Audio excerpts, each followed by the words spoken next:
આજ રોજ નંદેશ્વરી ઔદ્યોગિક વસાહતના કમિટી મેમ્બરની ચૂંટણી યોજવામાં આવી હતી। યોજાયેલ ઉદ્યોગો મંડળની ચૂંટણીમાં 216 વોટરો પૈકી 6 ઉમેદવારોએ વિવિધ ખાતાઓ માટે પોતાની ઉમેદવારી નોંધાવી હતી। યોજાયેલ સમગ્ર ચૂંટણી પ્રક્રિયામાં નંદેશ્વરી ઔદ્યોગિક વસાહતના ચેરમેન બાબુભાઈ પટેલ, શબરી કેમિકલના એમડી મોહન નાયર સહિત અન્ય ઉદ્યોગપતિઓએ પોતાનો કિંમતી મત આપ્યો હતો। ચૂંટણીમાં ઊભા રહેલા 6 ઉમેદવારોને 212 મતદારોએ મત આપ્યો હતો।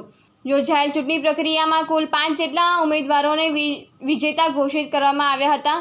તેમને ઉદ્યોગ મંડળના વિવિધ ખાતા ફાળવવામાં આવ્યા હતા। વિજેતા થયેલા ઉમેદવારોમાં જીતેશ પંચાલ, જયેશ જૈન, રાજેશ દબાલે, સંજય પરીખ તેમજ યોગેશ પલાનનો સમાવેશ થાય છે।